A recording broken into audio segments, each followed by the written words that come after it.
ويا مرحبا بالجميع. نحن اليوم أمام هبة ربانية عظيمة. الجميل أنه أنت يمكن أن تزرعها في أحواض داخل منزلك، أو من الممكن إذا في مساحة عندك بسيطة أن تزرعها وتجعلها حاضرة في منزلك. هذه الأوراق تمام أنتوا شايفينها تمام، هذه أوراق نبات الزعتر. والجميل في هذه الأوراق أنها فعلا يعني الدراسات العلمية الحديثة، من درس المواد الفعالة الموجودة في هذه الأوراق، العديد من المراكز التغذوية في دول العالم المختلفة، اختصاصيي التغذية العلاجية، يتحدثوا عن عظمة هذا النبات، عظمة هذا النبات الرائع جدا. وانتم شايفين ما شاء الله يخرج بكثافة إذا ما كانت عملية الري يعني جيدة وفي رعاية واهتمام. وبعدك تؤخذ هذه الأوراق. هذه الأوراق تمثل نعمة من الله سبحانه وتعالى، ويمكن استخدامها أولا في المقام الأول. سبحان الله احنا الآن في شهر 12، يعني في فصل الشتاء، صحيح الشمس طالعة لكن في فصل الشتاء في فلسطين تمام، وموسم وجود وحيوية وهذه الأوراق الجميلة في موسم فصل الشتاء.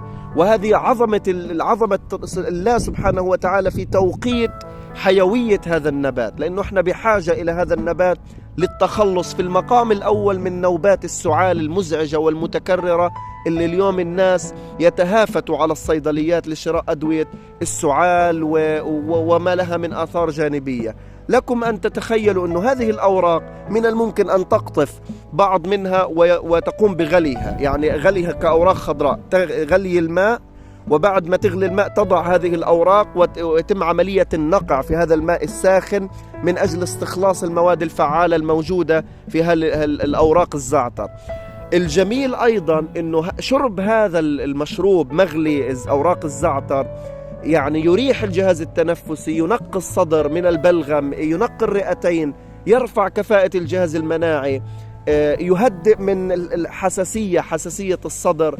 مشروب رائع بكل ما تحمل الكلمة من معنى، لا يتسع المقام. يعني أنا ما معي هنا لابتوب نقرأ بعض المعلومات الواردة، لكن هذا ما تسعفني به الذاكرة ونحن في رحلة بحثنا في مواضيع الصحة والمحافظة على الصحة. وأنا بقول بالتأكيد هذا أفضل مليون مرة هذا المشروب من الإسراف مثلا في تناول القهوة أو من بعض المشروبات اللي الشباب اعتادوا عليها نعم. احنا بنشرب مشروبات الاكس ال وريد بول. اكس ال وريد ايه؟ ريد بول مشروبات الطاقة. أسامة ورايا مشروبات الطاقة ريد ال، هذا أنا أول مرة أسمع فيه، بس بعرف مشروب الطاقة. والله أفضل مليون مرة هذا من مشروبات الطاقة هذه الصيحة اللي يضحكوا على العالم فيه. هذا اللي بيعطي الطاقة الحقيقية. والجميل يعني أنت ممكن تقول إيش بدي أعمل في كل هالزعتر هذا، بدي أغلي هذا كله؟ أكيد لا. الجميل إنه هذه الأوراق، أوراق الزعتر، أظن يا أسامة الحج بياخدها وبينشفها بيجففها في الشمس صحيح؟ وبتعملوا منها الزعتر. بتأخذ وتجفف في الشمس وبعدك بتنشف ويطحن. الزعتر الأكلة الفلسطينية المشهورة الرائعة، ممكن هذا في زعتر جبلي في جبال الخليل في الضفة، وفي هذا احنا في غزة زعتر غزاوي، وما أجمله لما يضاف إليه بعض أنواع التوابل يعني زي السمسم المحمص أو السمسم الخام وبعض الملح. وهذا من أشهر الأطباق عندنا في غزة، الزعتر والزيتون تمام، الزعتر الذي يؤكل مع زيت الزيتون. وهذه وجبة من أفضل الوجبات، على الأقل صحية، وأفضل من تناول بعض المأكولات المدمرة للصحة، البيتزا والوجبات السريعة والمأكولات هذه. فعموما يعني هذا نبات جميل جدا انه يتم زراعته في المنازل، يكون هذه ثقافة جديدة يا جماعة الخير في المنزل. كل منزل في مكان فيه توجد أشعة الشمس، زراعة الأشتال، وزراعتها سهلة. يعني أي شخص عنده زعتر أنت ممكن تأخذ جزء من الجذور وتزرعها عندك وتطلع. طبعا هو يزرع يا أسامة في شهر 2 صحيح؟ شهر 2 يناير فبراير، في شهر فبراير يزرع.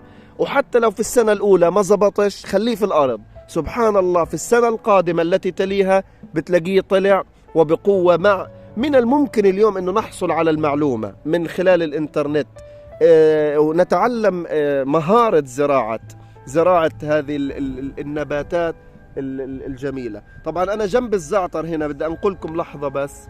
جنب الزعتر عارفين شو هذا؟ هذه أوراق المرامية، أوراق المرامية الخضراء، شايفين ما أجملها وما أحلاها.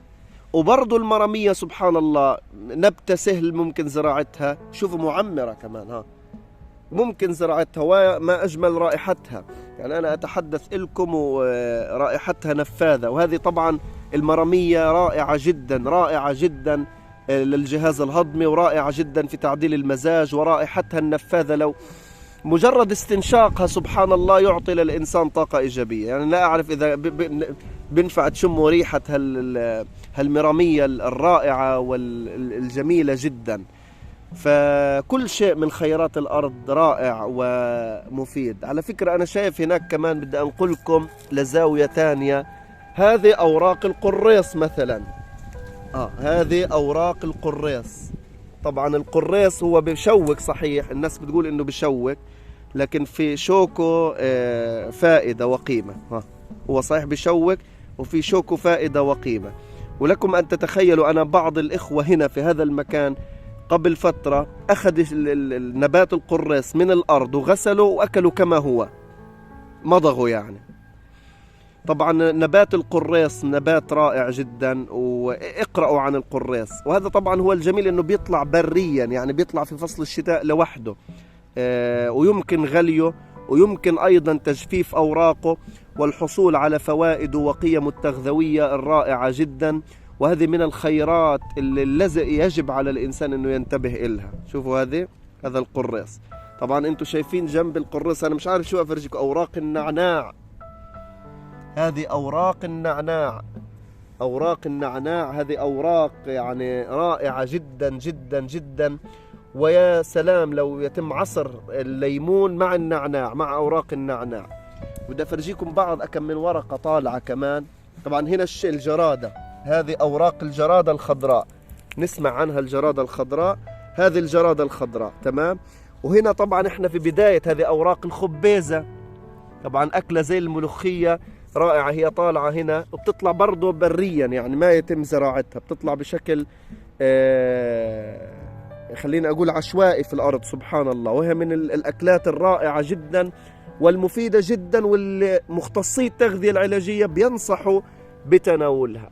خيرات ربنا كثيرة، بس إحنا ننتبه لهذه الخيرات ونجعلها ضمن أنظمتنا. الأمراض التي تسببها الجراثيم، ولكن ما أقل ما تنجو من الأمراض التي تسببها التخمة وفساد المطبخ الحديث وأسلوب المطاحن ومعامل الأغذية المعلبة والأدوية التي توصل إليها العلم الحديث لخدمة الإنسانية وإنقاذها من الألم والعذاب. حولتها المعامل والمتاجر إلى وسائل لابتزاز المال، فأصبحت تستعمل فيما ينفع وفيما لا ينفع، مما أدى إلى إضعاف المقاومة والفعالية في الأجسام. هل تصدق أن طبقا من العدس خير لك من زجاجة كاملة من شراب الحديد؟ إذا تابعت هذه القناة فستؤمن أن في الطبيعة عددا من النباتات فيها الغذاء وفيها الدواء وفيها الشفاء. في وسع كل مشاهد أن يزيد حصيلته المعرفية وينمي جسمه على أساس صحي وسليم. نحن معرفة وأكثر.